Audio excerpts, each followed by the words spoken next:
প্রেম বাণী নিয়ে তোমার দরজার সামনে দাঁড়িয়ে আছি। কড়া নাড়তে যে বড্ড ভয় করে।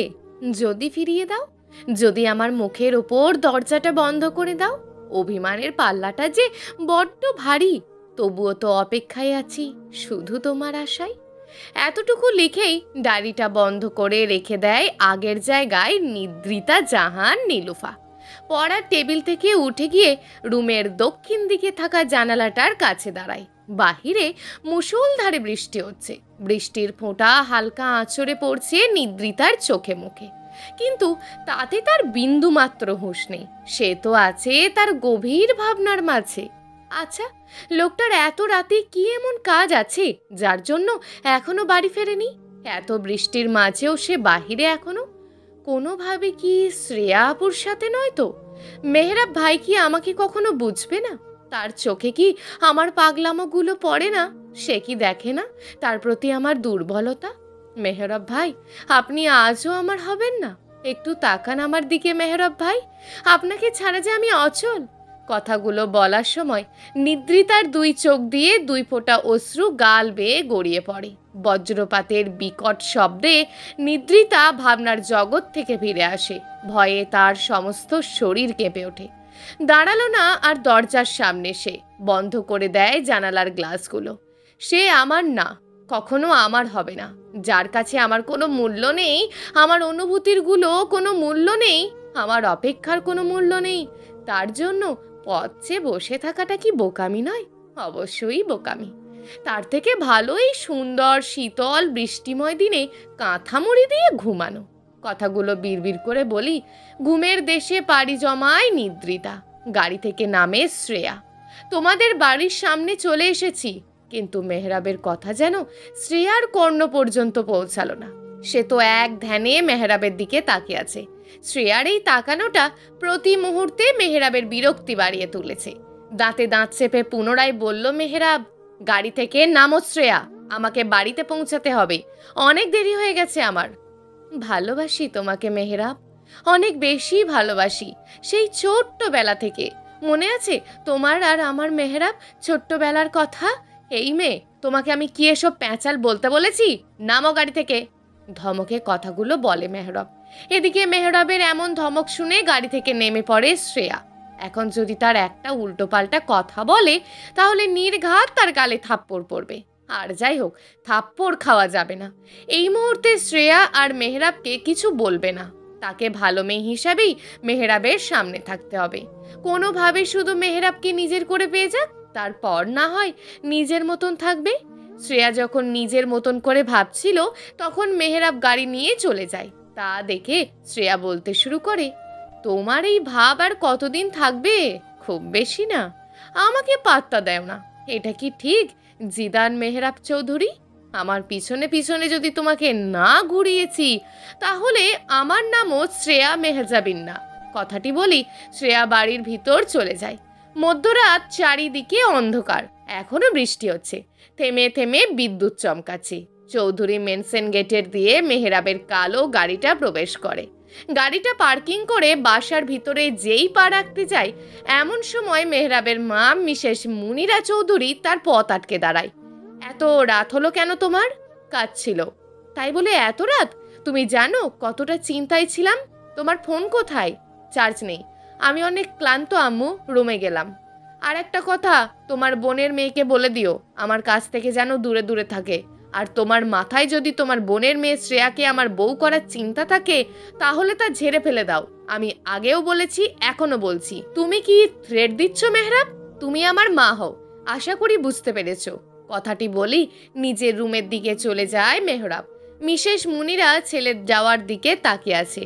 অনেক পরিবর্তন হয়েছে তার ছেলের মাঝে। আগে শুধু মা মা করতো, যা বলতেন তিনি তাই শুনতো, কিন্তু এখন তার ছেলে আগের মতো নেই। কথাগুলো ভেবেই তিনি একটা দীর্ঘশ্বাস ফেললেন। তার ছেলে এতটা পরিবর্তন কেন হলো তিনি এটাই বুঝে উঠতে পারছেন না। অন্ধকার রুমটি আস্তে করে দরজা ঠেলে ভিতরে প্রবেশ করে মেহরাব। প্রবেশ করেই দেখতে পায় তার প্রেয়সী কাঁথা মুড়ি দিয়ে ঘুমিয়ে আছে। হালকা ডিম লাইটের আলোয় দেখা যাচ্ছে রুমের মধ্যে থাকা সবকিছু। মেহরাব ধীর পায়ে হেঁটে যায় ঘুমন্ত অবস্থায় থাকা নিদ্রিতার কাছে। এক পলক তার প্রেয়সীকে দেখে নিঃশব্দে বিছানা থেকে একটু দূরে থাকা পড়ার টেবিলটির কাছে এগিয়ে যায়। টেবিলের মধ্যে থাকা তার কাঙ্ক্ষিত জিনিসটি খুঁজতে থাকে এবং পেয়েও যায়। খুব শীঘ্রই তোমার প্রেম বাণী গ্রহণ করব প্রিয় প্রেয়সী। খুব তাড়াতাড়ি প্রকাশ্যে আমার ঘরের দরজা খুলে দেব। আর কিছুটা সময় অপেক্ষা করো, কিছুটা সময় প্রিয়। ভালোবাসি আমিও তো তোমায়, শুধু সময়ের জন্য অপেক্ষায় আছি। তোমার যত অভিমান আছে করো, গুঁড়িয়ে দেব তোমার অভিমান খুব তাড়াতাড়ি প্রেয়সী। কথাগুলো বলেই পুনরায় চোখ বুলায় তার হাতে থাকা ডায়েরিটাতে। ডায়েরিটার আগের জায়গায় রেখে এক পলক নিদ্রিতাকে দেখে নিঃশব্দে রুম থেকে প্রস্থান করে মেহরাব। এটি তার নিত্যদিনের কাজ। প্রতি রাতেই নিদ্রিতার ঘুমানোর পরে রুমে এসে এক পলক তাকে দেখে, তারপর ডায়েরিটা রেখে দেয়। এই ডায়েরিটার মধ্যে যে তাকে নিয়ে প্রেয়সী অনুভূতি, অভিযোগ, অভিমান সব কিছু লিখে রেখেছে, এটা যে তাকে জানতে হবে। এক সপ্তদশী কন্যা, পরনে তার কলেজে সাদা অ্যাপ্রন, মাথায় লাল রঙের ওড়না, কখন থেকে রাস্তার এপাশ আর ওপাশ ঘুরে বেড়াচ্ছে, মুখে বিড়বিড় করে কি যেন বলছে। আর এই কন্যার প্রতিটা কর্মকাণ্ড পর্যবেক্ষণ করে যাচ্ছে একজন যুবক। যুবকটি এগিয়ে গেল সেই মেয়েটির দিকে। এই যে মিস, আপনি এখানে ঘুরপাক খাচ্ছেন কেন এভাবে? যুবকটির কথায় মেয়েটি ছোট্ট ছোট্ট চোখ করে তাকায়। সেটা আপনাকে কেন বলবো? মেয়েটির করা পাল্টা প্রশ্নে যুবকটি ভুরু কুঁচকে তাকায়। আমি তোমার বড়, তাই আমি যা বলবো তার উত্তর দেবে, তা না করে তুমি পাল্টা প্রশ্ন করছো। যুবকটির কথায় এবার মেয়েটি তার দুই হাত ভাঁজ করে দাঁড়ায়। বলেন, এবার আপনার কি প্রশ্ন? নির্ঘাত আমি ভালো মেয়ে, তাই কিছু বলছি না। তোমাকে কখন থেকে দেখছি এখানে, একবার রাস্তার এই পাশে তো আর একবার ওই পাশ, এভাবে ঘোরপাক খাচ্ছ কেন? এমনি। এমনি নাকি অন্য কিছু? আমার তো মনে হয় কলেজে না যাওয়ার ধান্দা। দেখুন, আপনি কিন্তু বেশি করছেন।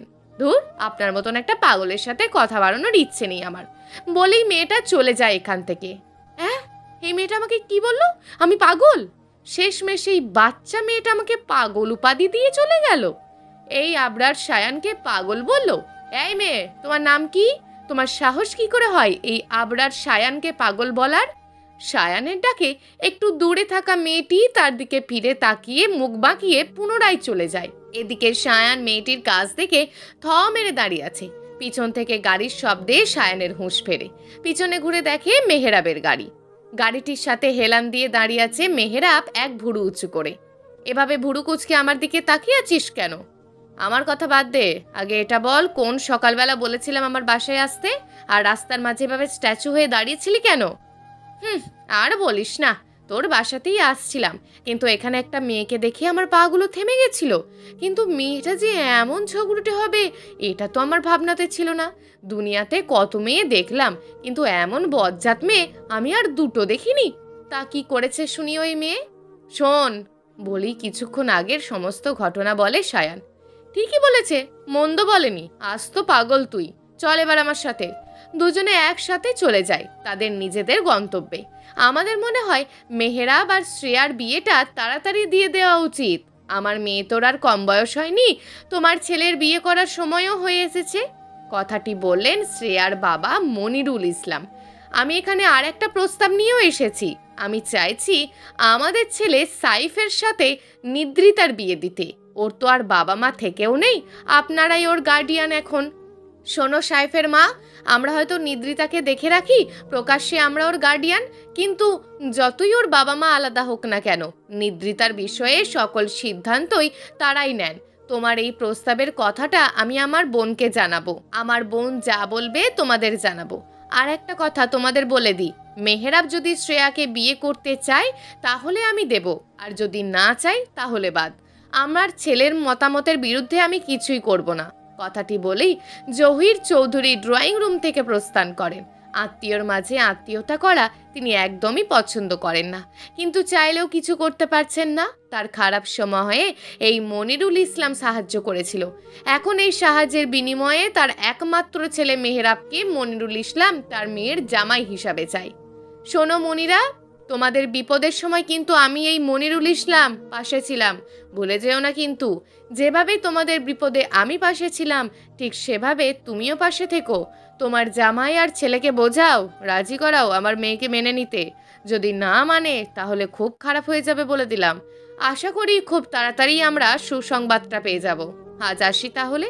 একটা শয়তানি হাসি দিয়ে মনিরুল ইসলাম এবং তার ওয়াইফ চলে যায়। আমার সুখের সংসারটা হয়তো শেষ হতে চলেছে। আমি দেখেছি মেহেরাবের চোখের ভাষা, তার মনের অবস্থা। মেহেরাব শুধু নিদ্রিতাকেই চায়।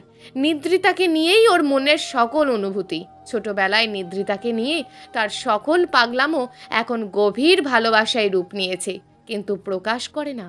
এদিকে দিন দিন মেহেরাবের প্রতি নিদ্রিতার দুর্বলতা বেড়েই যাচ্ছে। কিশোরী মন দাগ কেটে যাবে। সব কিছুর পরে মেহেরাবের বাবা আত্মীয়র মাঝে আত্মীয় করতে চান না ওই দিনের ঘটনার পর থেকে। এদিকে মনিরুল ইসলাম উঠে পড়ে লেগেছেন। কোন দিকে যাব আমি, কার কথা রাখবো? জোর করে যদি ছেলেটাকে শ্রেয়ার সাথে বিয়ে দিই তাহলে সারা জীবনের জন্য ঘৃণার দৃষ্টিতে দেখবে আমাকে। দুটো হৃদয় ভেঙে যাবে। যদি মনিরুল ইসলামের কথা না রাখি তাহলে আমার এই পরিবারের ক্ষতি করবে। আমার ছেলে মেয়েগুলো যে জীবন্ত লাশ হয়ে থাকবে। কাকে বোঝাবো আমি? কি করা উচিত আমার? একদিকে মেহেরাব আর একদিকে নিদ্রিতা, অন্যদিকে মনিরুল ইসলাম আর একদিকে মেহেরাবের বাবা জহির চৌধুরী। এত চিন্তায় মুনিরা বেগমের মাথা ঘুরিয়ে ওঠে। আপনি এত পাষাণ কেন প্রিয় প্রেমিক পুরুষ? সব প্রেমিক পুরুষরা কি পাষাণ হৃদয়ের হয়, নাকি আপনিই শুধু এমন? ভালোবাসি বলেই বাকি আমার সাথে এমন? মেহেরাব ভাই, আমাকে কি একটু ভালোবাসা যায় না? আমি কি এতটাই অযোগ্য আপনার জন্য? ভালোবাসি তো আপনাকে মেহেরাব ভাই। তোমার এই কথাগুলো বলার জন্যই কি এখানে ডেকেছো আমাকে নিদ্রিতা? হ্যাঁ, বাড়ি যাও, আমার কাজ আছে অফিসে। আমার কথাটা আপনি এড়িয়ে যাচ্ছেন কেন মেহেরাব ভাই? তুমি এখনো ছোট মানুষ নিদ্রিতা। ভালোবাসা কি এটা তুমি এখনো বুঝোনি।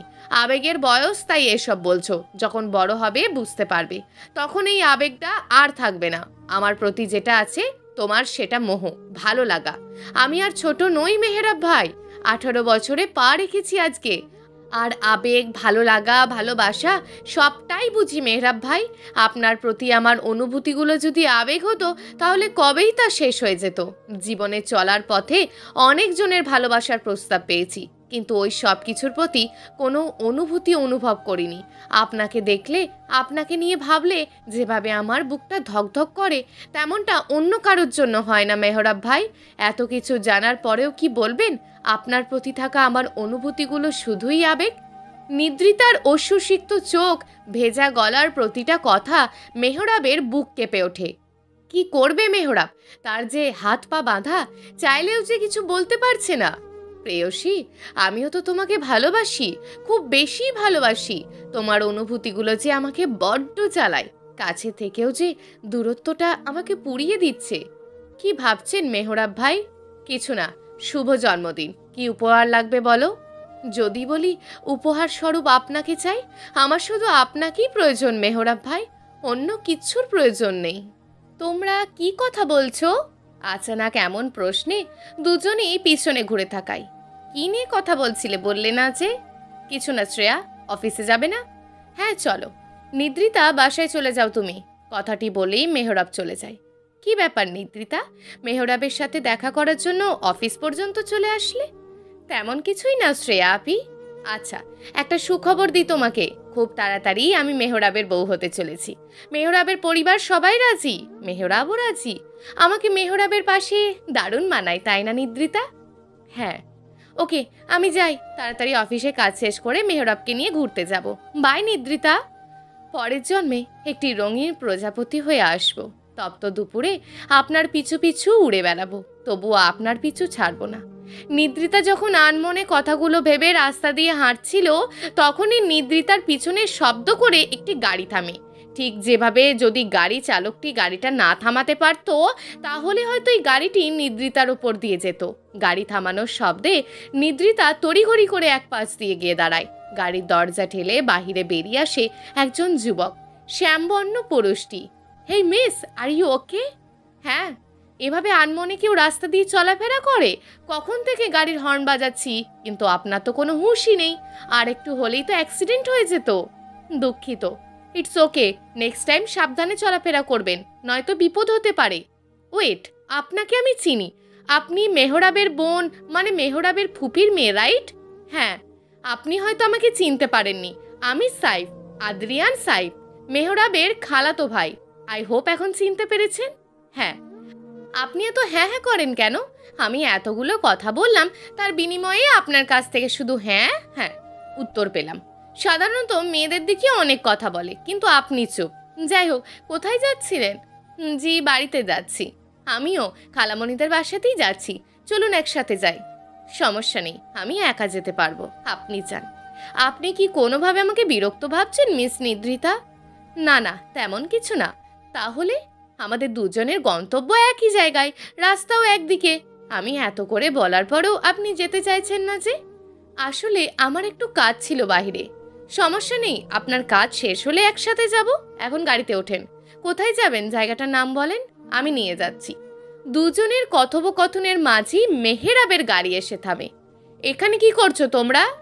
কিছু না জিদান ভাইয়া, তোমাদের বাড়ির দিকেই যাচ্ছিলাম। কিন্তু তোমরা দুজন কোথায় যাচ্ছ? বলে ওঠে সাইফ। ওই যে একটু আশেপাশে ঘুরতে যাব, তারপর রেস্টুরেন্টে যাব।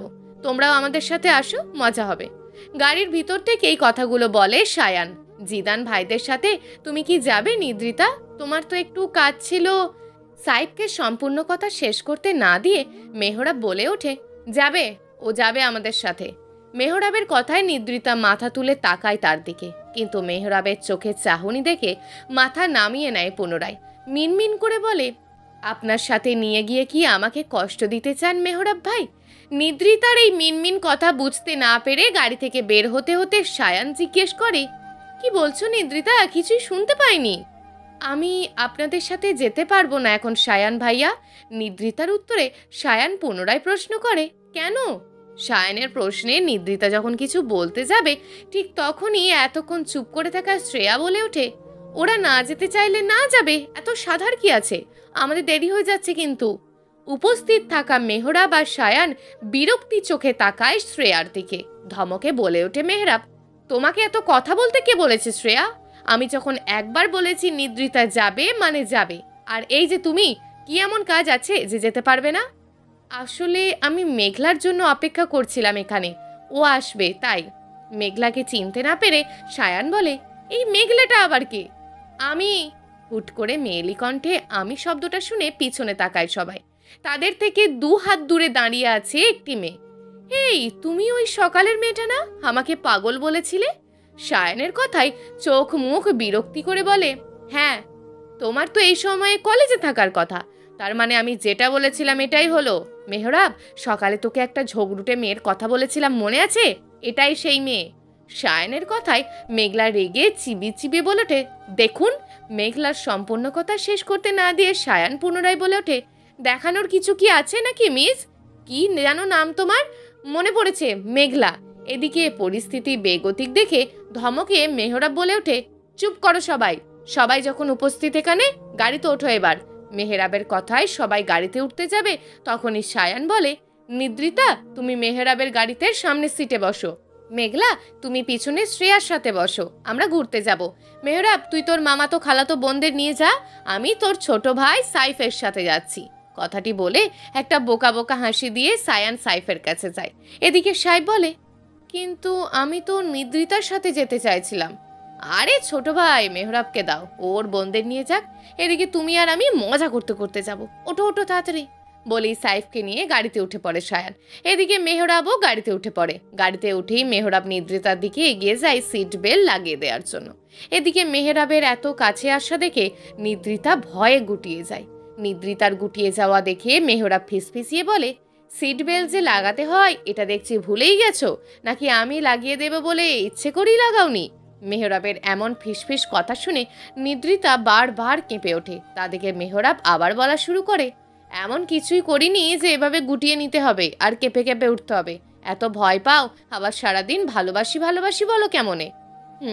কথাটি বলেই মেহরাব তার জায়গায় ঠিক হয়ে বসে গাড়ি স্টার্ট দেয়। এদিকে মেহরাবের কাজ দেখে পিছন থেকে শ্রেয়া কোধে তার মুষ্টিবদ্ধ করে রাখে হাত। শ্রেয়ার এই কর্মকাণ্ড কেউ না দেখলেও মেঘলা ঠিকই দেখে নেয়। একমাত্র শালি আমার মিসেস মনিরা চৌধুরী, কেমন আছো তুমি? ফোনের ওপাশের কণ্ঠটা চিনতে সময় লাগেনি মিসেস মনিরা চৌধুরীর, তার একমাত্র বোনের জামাই। কিসের জন্য ফোন করেছে তাও ভালো করেই জানেন তিনি। কি হলো মনিরা, কিছু বলছো না যে? আমার কথাটা কি শুনতে পাচ্ছ না মনিরা? হ্যাঁ, বলেন। তোমার ছেলেকে কি বলছিলে? তোমার ছেলেকে কি বলেছিলে কথাটা? না, কেন? যাই হোক, আজকে রাতের মধ্যে জানাও। সামনের মাসেই শুভ কাজটা শেষ করতে চাইছি। কালকে এসে পাকা কথা শেষ করব। মেহরাব রাজি না হলে কিন্তু মেহরাবের বাবা রাজি হবে না। এটা আমার দেখার বিষয় না। তোমার ছেলেকে যেভাবে পারো রাজি করাও। মোট কথা, আমার রাজি চাই। এখন রাখি। মনিরুল ইসলাম কলটা রাখার সাথে সাথেই মুনিরা চৌধুরীর মেহরাবের কাছে কল করেন। একবার দুবার রিং বাজার পর মেহরাব কল ধরে। কিছু বলবে আম্মু? হ্যাঁ, সন্ধ্যার মধ্যে তোমাকে বাড়িতে দেখতে চাই মেহরাব। কিছু প্রয়োজন? আসলেই জানতে পারবে। এখন রাখছি, সাবধানে থাকবে। বলেই মনিরা চৌধুরী ফোন রেখে দেয়। কে ফোন দিয়েছিল মেহরাব? সায়নের কথায় মেহরাব পেছন ফিরে তাকায় তার দিকে। আম্মু দিয়েছে, বলেছে সন্ধ্যার মধ্যে বাড়িতে উপস্থিত থাকতে। এখন কোথায় যাবি? শপিং মলে কিছু কেনাকাটা করতে হবে। চল। দুজন তাদের গাড়িতে বসে পড়ে। গাড়িতে উঠে মেহরাব একবার নিদ্রিতার দিকে তাকিয়ে গাড়ি চালানোর দিকে মন দেয়। আর ভাবতে থাকে, কেন জানি মনে হচ্ছে কোনো কিছু একটা হারিয়ে ফেলবো। বুকটা যে বারবার ধকধক করে কিছু জানান দিচ্ছে, কিন্তু আমি যে বুঝতে পারছি না কোনোভাবে কি আমি নিদ্রিতাকে হারিয়ে ফেলবো। না, এটা হবে না কখনো। এই কথাটা ভাবতেই যে আমার সমস্ত শরীর শিউরে উঠছে। এটা হতে দেওয়া যাবে না। কথাগুলো ভাবতে ভাবতেই পুনরায় মেহরাব নিদ্রিতার দিকে তাকায়, যার দুটি চোখ গাড়ির জানালা ভেদ করে বাহিরের যানজট রাস্তা দেখতে ব্যস্ত।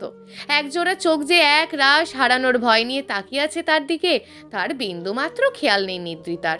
মেহরাবদের গাড়িটি একটি শপিং মলের সামনে এসে থামে। তাদের পিছনে সাইফের গাড়ি। গাড়ি থেকে একে একে সবাই নেমে পড়ে। একসাথে জড়ো হয়, শপিং মলের ভিতরে যাওয়া শুরু করে। যার যা পছন্দ কেনাকাটা করো। কেনাকাটা শেষ হওয়ার পর সোজা এই দোকানের সামনে দাঁড়াবে। এদিকে সেদিকে গেলে পা ভেঙে দেব, মনে রেখো। তোমাদের হাতে 2 ঘন্টা সময়। এই 2 ঘন্টার মধ্যে কেনাকাটা শেষ করবে। আপনারা কি যাবেন না আমাদের সাথে? মেঘলার কথার পৃষ্ঠে সায়ান তার দিকে চোখ টিপ মেরে বলল, তোমাদের মেয়েলি জিনিস কেনাকাটা কি আমাদের দেখাতে চাও মেঘুরানি? আমি কিন্তু এক পায়ে রাজি। সায়ানের এমন উত্তর শোনার জন্য উপস্থিত থাকা কেউ প্রস্তুত ছিল না। গুলোগুলো চোখ করে সবাই সায়ানের দিকে তাকিয়ে আছে। সবাই একসাথে তাকানো দেখে সায়ান বলে, আমি সুন্দর এটা আমি জানি, তাই বলে এভাবে দেখার কিছু নেই। কথাটি বলেই একটু ভাব নিয়ে দাঁড়ায় সায়ান। ভাইয়া, আমরা আপনাকে দেখছি না, আসলে বুঝতে চাইছি আপনি একটু আগে কি বলছিলেন। নিদ্রিতার কথায় মেহরাব বলো, তোমাদের শপিং করার সময় কিন্তু শেষ হয়ে যাচ্ছে। আর মেঘলা, তোমরা তোমাদের মতন শপিং করো, আমরা ছেলেরা আলাদাভাবে করছি। সবার শেষ হলে এখানে এসে থাকবে, একসাথে যাব। আচ্ছা। বলেই মেঘলারা সবাই একসাথে যাওয়ার জন্য পা বাড়ায়। আমি তোমাদের সাথে যাব না, মেহরাবের সাথে থাকবো। হুট করে শ্রেয়ার এমন কথা শুনে দুজনের পা জোড়া থেমে যায়। শ্রেয়ার দিকে সায়ান যখন কিছু বলতে যাবে, তখন মেহরাব তাকে ইশারা দিয়ে থামিয়ে দেয়। আমার সাথে থেকে কি কাজ তোমার শ্রেয়া? আমার কিছু কেনাকাটার প্রয়োজন নেই, তাই তোমার সাথে থাকবো। তোমার কিছু না কেনারও থাকতে পারে আপু, কিন্তু আমাদের তো আছে, তাই না? আমাদের সাথে চলো, একটু সাহায্য করবে। তোমার চয়েস তো সেই আপি। নিদ্রিতা কিন্তু ঠিকই বলেছে শ্রেয়া, তুমি বরং ওদের সাহায্য করো। এখানে তুমি মেহরাবের সাথে চাইলেও থাকতে পারবে না। ওর সাথে আমি আছি, তোমার সহজ সরল অতি ভদ্র ভাই সাইফ আছে। এতগুলো ছেলের সাথে থাকার চাইতে ওদের সাথে থাকো। ছোট বোনদের একটু দেখে রাখবে। সায়ান ভাইয়া কিন্তু ঠিকই বলেছে শ্রেয়া আপু, আমাদের সাথে চলো। মেঘলার কথা শুনে সায়ান বিড়বিড় করে বলে, দেখেছো, সাদে কি আর বজ্জাত মেয়ে বলি? বলেছি যেন ভাই না ডাকতে, তারপর ওই মেয়ে আমার ভাই বলে হৃৎপিণ্ডটাকে ভেঙে গুঁড়ো গুঁড়ো করে দেয়। এদিকে সায়ানদের কথোপকথনের মাঝে মেহরাব দূরে থাকা একজন কালো পোশাক পরা ব্যক্তিকে চোখ দিয়ে কিছু একটা ইশারা করেই বাঁকা হাসি দেয়। মেহরাব ইশারা দেওয়ার সাথে সাথেই শ্রেয়ার ফোনে একটি কল আসে। শ্রেয়ার ফোনে এমন সময় হুট করে কল আসায় বিরক্ত নিয়ে তাকায় ফোনের স্ক্রিনে ভেসে থাকা নাম্বারটা দেখেই শ্রেয়া এক পলক সবার দিকে তাকিয়ে বলে, তোমরা যাও, আমি আসছি। বলি শ্রেয়া হনহন করে চলে যায়। শ্রেয়া চলে যেতেই মেহরাব নিদ্রিতাকে উদ্দেশ্য করে বলে, তোমরা দাঁড়িয়ে না থেকে নিজেদের কাজে যাও। মেহরাবের কথায় দুজন চলে যায়। মেঘলারা সামনে চলে যাওয়ার পরই সাইফ বলে ওঠে, ভাই, আমি যাই ওদের সাথে। আমার কিছু। সাইফকে সম্পূর্ণ কথা শেষ করতে না দিয়ে সায়ান সাইফের কাঁধ ধরে টেনে এনে কাঁধের মধ্যে চাপড় বেড়ে বলে, কিছুক্ষণ আগে তুমি কোথায় ছিলে ছোট ভাই? মেহরাব কি বলল শুনতে পাওনি? হ্যাঁ, আসলে ভাই, আমি কয়েকটা শাড়ি কিনতাম। কার জন্য? প্রশ্ন করে মেহরাব। আসলে মেহরাব ভাই, আপনার একটা কথা বলতে গিয়ে এত লাল হয়ে যাচ্ছ কেন ছোট ভাই? মতলবটা কিন্তু ভালো ঠেকছে না। শায়রের কথায় লাজুক হেসে বলে, আমি নিদ্রিতাদের কিছু ড্রেস কিনে দিতে চাই। নিদ্রিতাদের নাকি শুধু নিদ্রিতাকে? প্রশ্ন করি মেহরাব সাইফের সামনে এসে কাঁধে হাত রেখে বলে, নিদ্রিতার থেকে দূরে দূরে থাকবে সাইফ, নয়তো নিদ্রিতার প্রিয় প্রেমিক পুরুষ তোমাকে সোজা উপরে পাঠিয়ে দেবে, তাও বিনা টিকিটে। এবার চলো আমাদের সাথে। নিদ্রিতার প্রেমিক? কোনো প্রশ্ন নয়, সোজা চলো এখন। প্রেমিক পুরুষকে তার সময় হলেই জানতে পারবে। কথাটি বলেই মেহরাব হাঁটা শুরু করে, তার সাথে সায়ানো। পিছনে পিছনে সাইফ আসছে, তবে মাথার মধ্যে এক ঝাঁক প্রশ্ন নিয়ে। ব্যস্ত শহরের ব্যস্ত রাস্তা দিয়ে মেহরাবের গাড়িটা নিজের গতিতে সামনের দিকে এগিয়ে চলেছে। সময়টা সন্ধ্যা চারিদিকে। ল্যাম্পপোস্টের আলোতে উজ্জ্বল হয়ে আছে রাস্তাগুলো। গাড়িতে মেহরাব আর নিদ্রিতা ছাড়া কোনো অস্তিত্ব নেই। মেহরাব তার আপন মনে গুনগুন করে গান গাইছে আর ড্রাইভ করছে। এদিকে নিদ্রিতা সিটের সাথে হেলান দিয়ে চোখ বুজে আছে, হয়তো চোখ বুজে মেহরাবের গুনগুন করে গাওয়া গানটা শুনতে চাইছে। কি ব্যাপার মহারানী, খুব বেশি ক্লান্ত? এত চুপচাপ যে? অন্য সময় তো মেহরাব ভাই করে মাথা ধরিয়ে দাও। কথাটি বলে এক ভুরু উঁচু করে তাকায় নিদ্রিতার দিকে। আপনি কি শ্রেয়া আপুকে ভালোবাসেন মেহরাব ভাই? বলা প্রশ্নে মেহরাবের কুঁচকে থাকা ভুরু আরো কুঁচকে যায়। তোমাকে কি আমি এটা জিজ্ঞেস করেছি নিদ্রিতা? তোমাকে বলেছি বেশি ক্লান্ত লাগছে কিনা এভাবে আছো যে, আর তুমি আমাকে তার বিনিময়ে কি বলছো? আমি শ্রেয়াকে ভালোবাসি কিনা, এটা কি ঠিক নিদ্রিতা? না, কিন্তু আপনি বললে সমস্যা কোথায় মেহরাব ভাই? আপনি কি ভালোবাসেন তাকে? হ্যাঁ ভালোবাসি। হয়েছে এবার? মেহরাবের উত্তরে নিদ্রিতা এবার মাথা নিচু করে বসে থাকে। চোখ দুটো পানিতে টইটুম্বুর হয়ে ওঠে। নিদ্রিতার ভেজা চোখ দেখে মেহরাবের বুকের ভিতরটা ধক করে ওঠে। মনে মনে বলতে থাকে, ক্ষমা করে দিও নিদ্রিতা, তোমাকে কষ্ট দেওয়ার ইচ্ছা আমার বিন্দু মাত্র নেই। আমি চেষ্টা করছি তো সম্পূর্ণ করে তোমাকে পাওয়ার জন্য। আমিও যে ভালোবাসি তোমাকে প্রেয়সী, খুব করে ভালোবাসি, কিন্তু চাইলে যে মুখ ফুটে বলতে পারছি না। কি করব বলো? মা বাবা ফুপি ফুপাকে রাজি না করানো পর্যন্ত তোমাকে আমার মনের কথা বলতে পারবো না নিদ্রিতা। অপেক্ষা করো কিছুদিন প্রেয়সী, খুব শীঘ্রই তোমার হয়ে যাব। শুধু কিছুটা দিন অপেক্ষা করো, তোমার চোখে এক ফোঁটা পানিও পড়তে দেব না। মনে মনে কথাগুলো ভেবেই একটা দীর্ঘশ্বাস ফেলে মেহরাব। অতঃপর গাড়ি চালানোই মনোযোগ দেয়। কিছুটা সময় পর তাদের গাড়িটা বাড়ির সামনে পৌঁছায়। আমরা বাড়িতে চলে এসেছি নিদ্রিতা। বলে নিদ্রিতা গাড়ির দরজা খুলে বের হতে যায়। তখনই মেহরাব নিদ্রিতার হাত ধরে তাকে আটকে দেয়। নিদ্রিতার হাতে একটি শপিং ব্যাগ দেয়। হঠাৎ মেহরাব তাকে শপিং ব্যাগ দেওয়ায় জিজ্ঞাসা দৃষ্টিতে তাকায় মেহরাবের দিকে। নিদ্রিতা দৃষ্টি বুঝতে পেরে মেহরাব বলে, এটা তোমার পছন্দ হয়েছিল আমার, তাই নিয়ে আসলাম তোমার জন্য। এখন বাসায় যাও, ফ্রেশ হয়ে রেস্ট নাও, ভালো লাগবে। এটা আমার প্রয়োজন নেই মেহরাব ভাই, আপনার ওই ভালোবাসার মানুষ শ্রেয়া আপিকে দিয়ে দেন। নিদ্রিতার বলা বাক্যে মেহরাব অনেকটা অবাক হওয়ার ভান করে বলে, কি বলো এসব নিদ্রিতা? এত ভালোবেসে আনলাম তোমার জন্য, তুমি বলছো তোমার প্রয়োজন নেই, উল্টে শ্রেয়াকে দিয়ে দেওয়ার কথা বলছো। এটা কি ঠিক করলে নিদ্রিতা? এভাবে আমার মনটা ভেঙে দিতে পারো না। যাই হোক, কোথায় যেন খুব কিছু করে পুড়ছে, পোড়া পোড়া গন্ধ আসছে। তুমি কি গন্ধটা পাচ্ছ নিদ্রিতা? মেহরাবের এমন খামখেয়ালিপনা কথা শুনে নিদ্রিতা দাঁত কিরমির করে বলে, হ্যাঁ পেয়েছি, মন পুড়ছে আমার, এটা মন পোড়ার গন্ধ। বলে নিদ্রিতা ব্যাগগুলো নিয়ে বাড়ির ভিতরে চলে যায়। নিদ্রিতা চলে যাওয়া দেখে মেহরাব মুচকি হেসে বলে, প্রেয়সী, আমার প্রেয়সী। কথাটা বলেই মেহরাব ফোন দেয় সায়ানের কাছে। ফোন দেওয়ার সাথে সাথেই রিসিভ করে সায়ান। হয়তো এই কলটা আসবে বলেই তৈরি ছিল সে। হ্যাঁ বল মেহরাব, ঠিক মতন পৌঁছেছিস? হ্যাঁ ঠিক আছে, কালকে একটু কাজ আছে, আমাদের তৈরি থাকিস, বাই।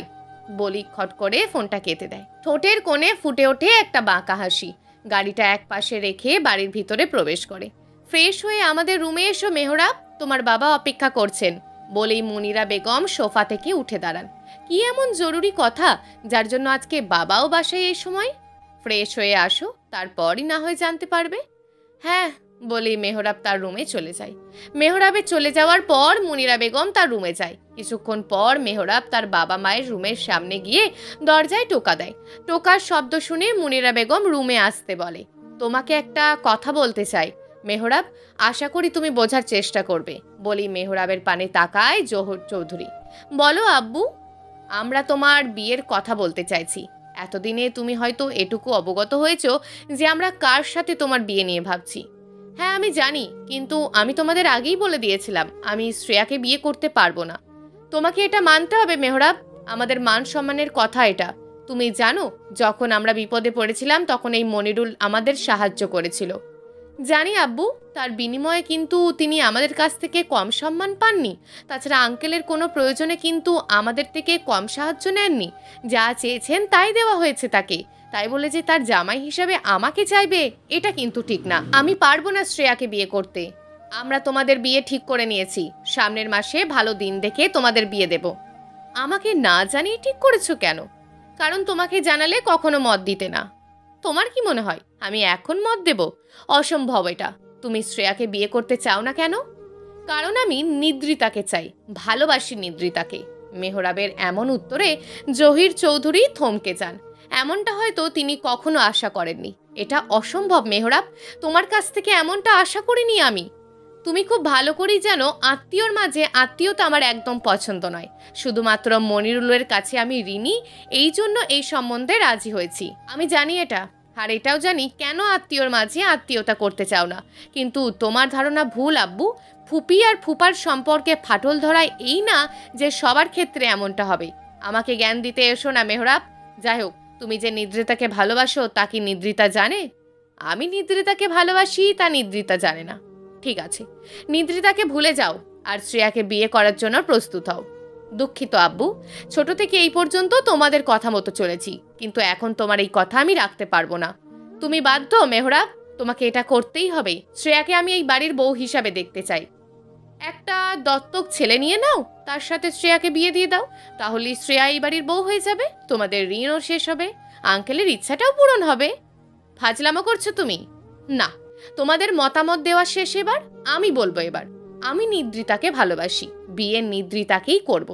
এতদিন চুপ ছিলাম, তোমাদের বলে রাজি হওয়ার পর নিদ্রিতাকে বিয়ে করব। যেহেতু তোমরা এটা মানো না, তাই আমি নিদ্রিতাকে নিয়ে দূরে চলে যাব। এবার তোমাদের সিদ্ধান্ত। শ্রেয়াকে আমি বিয়ে করব না, এটাই আমার লাস্ট কথা। কথাটা শেষ করি মেহরাব কাউকে কিছু বলতে না দিয়ে দরজা ঠেলে বাহিরে চলে আসে। মেহরাবের চলে যাওয়া দেখে জহির চৌধুরী একটা দীর্ঘশ্বাস ফেলেন। তিনি খুব ভালো করেই জানেন মেহরাব তাদের কথা মেনে চলেও যেটা তার অপছন্দ তা সে ভুলেও করবে না। এদিকে মেহরাবের চলে যাওয়ার পর মুনিরা বেগম মনে মনে বলতে থাকেন, আমিও তোমার মা মেহরাব, শ্রেয়াকেই তোমার বউ করে আনবো খুব তাড়াতাড়ি, তাও তোমার মতে। দেখি তুমি কিভাবে না করতে পারো। আর নইল নিদ্রিতা, তাকেও আমি তোমার থেকে অনেক দূরে পাঠিয়ে দেব। কিছু বলবে মামিমা? এত রাতে যে এখানে? বলল নিদ্রিতা। কেন, এত রাতে আসা কি নিষেধ আমার মেয়েটার কাছে? না মামিমা, তেমন কিছু না। কিছু বলবে? তুই কি আমার ছেলে মেহরাবকে ভালোবাসিস নিদ্রিতা? হুট করে মুনিরা চৌধুরীর এমন প্রশ্নে নিদ্রিতা অনেকটাই অবাক হয়ে যায়। নিদ্রিতাকে চুপ থাকতে দেখে মুনিরা চৌধুরী পুনরায় বলেন, আমি কিছু জানতে চাইছি নিদ্রিতা। হুট করে এমন প্রশ্ন কেন মামিমা? আমি যেটা বলেছি তার উত্তর দাও নিদ্রিতা। হ্যাঁ, আমি ভালোবাসি মেহরাব ভাইকে। মেহরাবকে ভুলে যাও নিদ্রিতা। মামিমা, এটা সম্ভব নয়।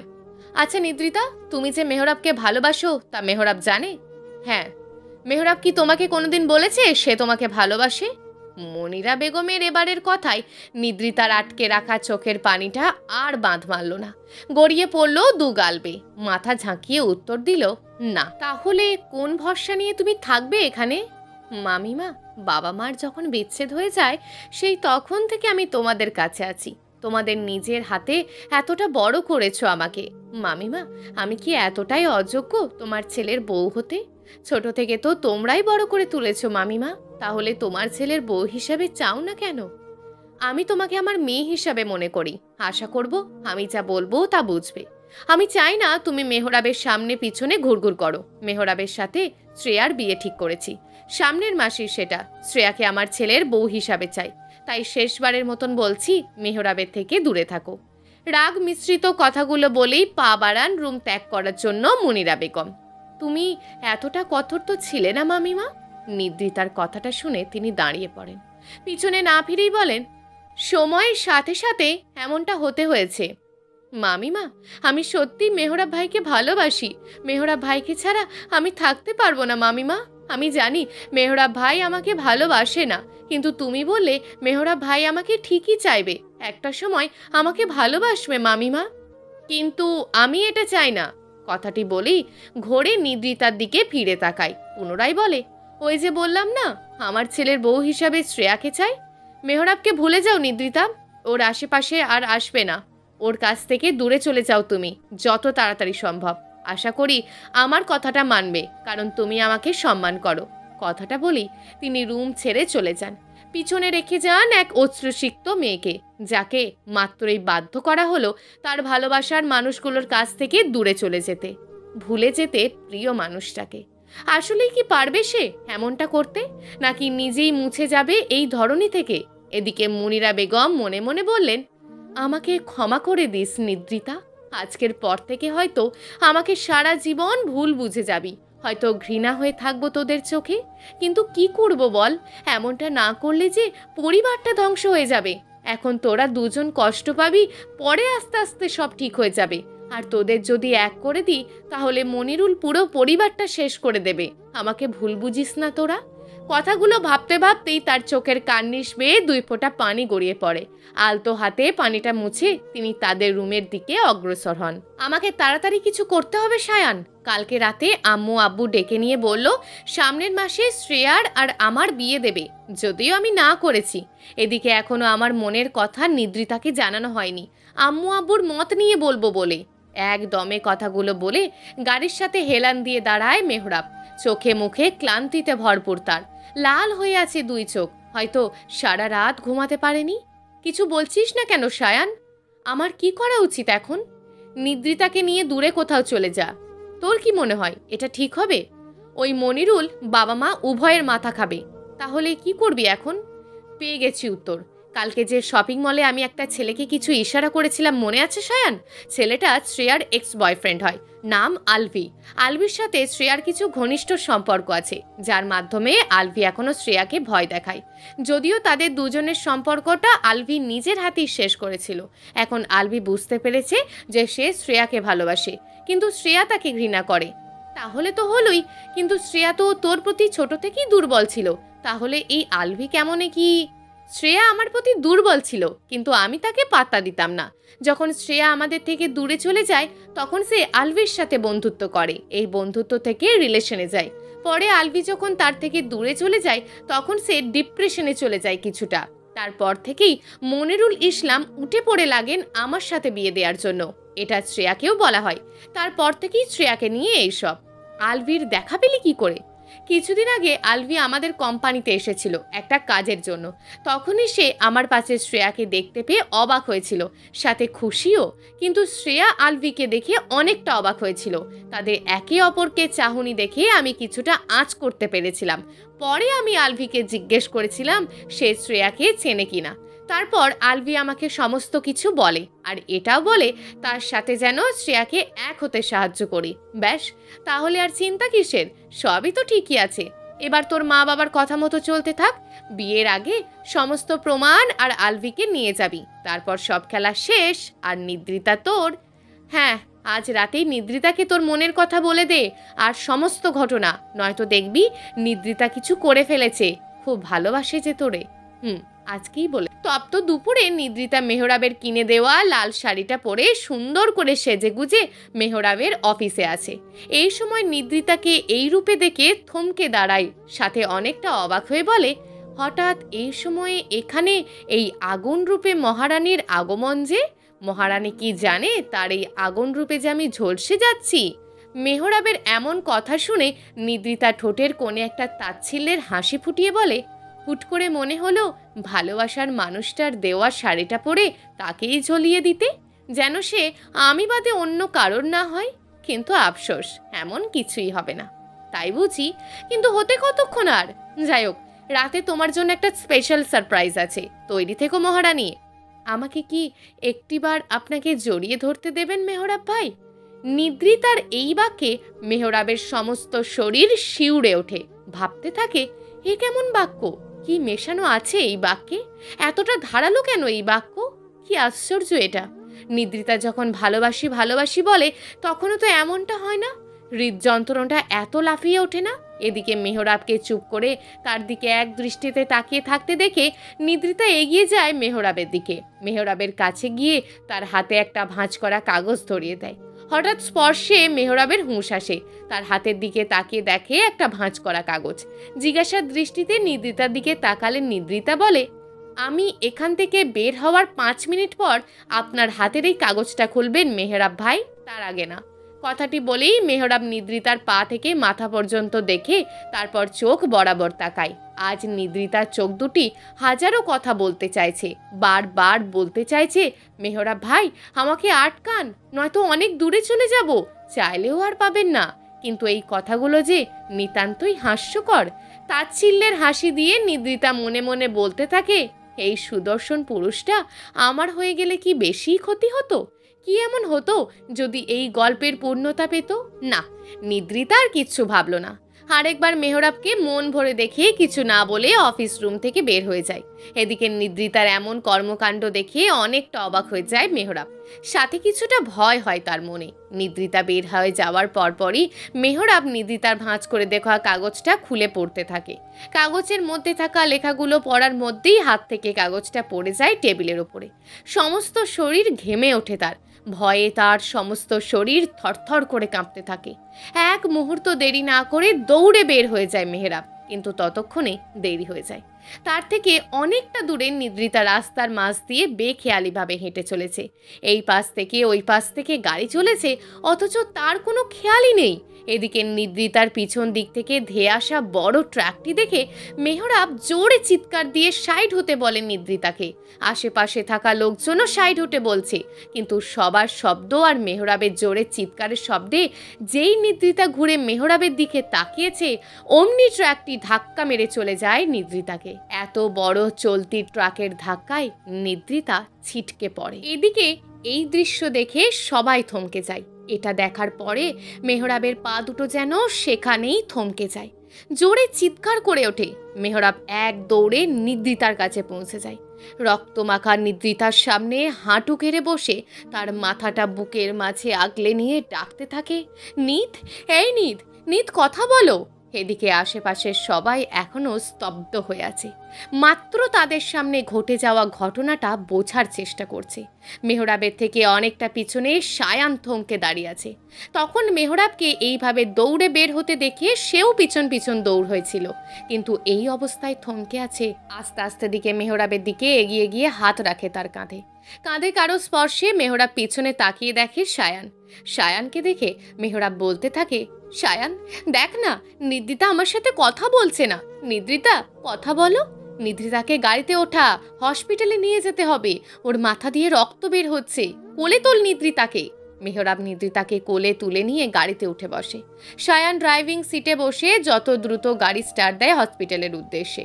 সময় চলমান, সে তার নিজের গতিতে চলে যাচ্ছে। চাইলেও তাকে আটকে রাখা যাবে না, আর না ফিরিয়ে আনা যাবে চলে যাওয়ার সময়টাকে। সেদিন নিদ্রিতার অ্যাক্সিডেন্টের পরপর আজ 6 দিন হয়ে গেল।